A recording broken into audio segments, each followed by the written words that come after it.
Hello children, welcome to my class. Today's lesson is for those who are preparing for their IGCSEs. It is also helpful for those who will be going for their ILSE exams sometime around in May or June. Today's topic is identifying narrative voice. Narrative voice. It can sometimes be tricky.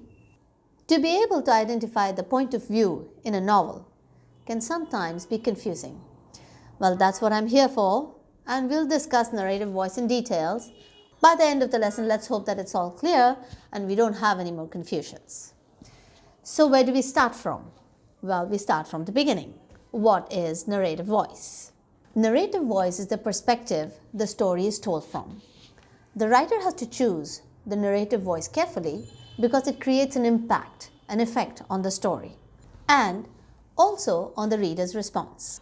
So let's move on and try to understand narrative voice in details.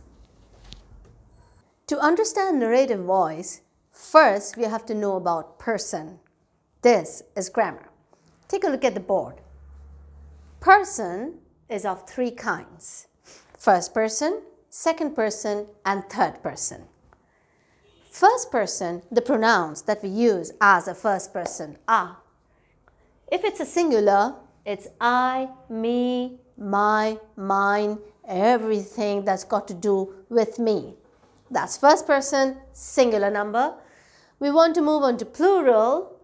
So the pronouns for first person, plural are we, us, our, ours. Second person, you, your, yours. That's the fun part.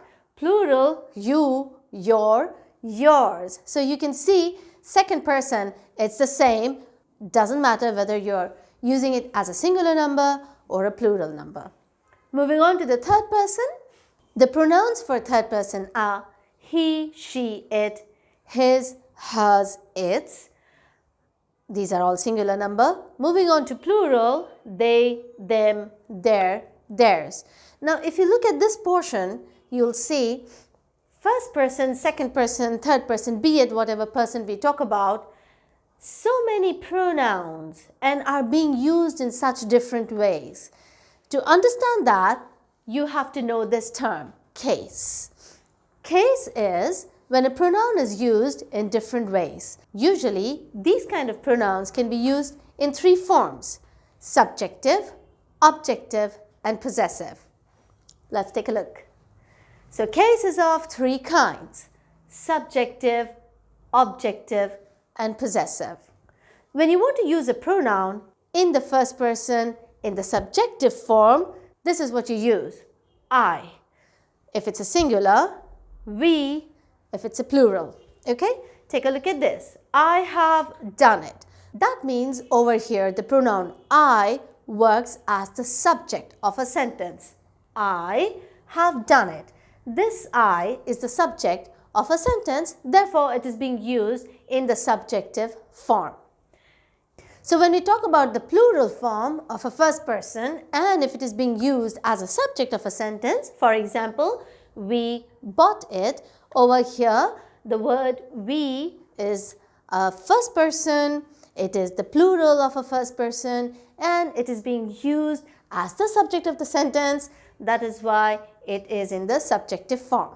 Similarly, when we look at the objective form of a pronoun, take a look at this. Me, us.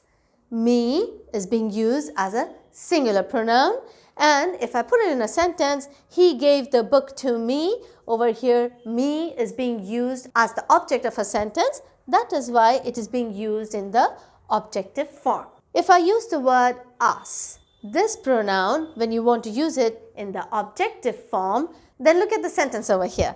She bought the cake for us. Over here, us is being used as an object. Moving on to possessive form, when a pronoun is being used in the possessive form, and if it's a first person, then the words we can use are my, mine. If it's plural, then the word we want to use is ours. This is my book. In this example, the word my is being used in the possessive form because it tells us whom the book belongs to. For this again, this pen is ours. For this sentence, Ours is a first person, plural form of a first person, and it is being used in the possessive form because again it shows us the possession of this word pen. That means the pen belongs to us, it is ours.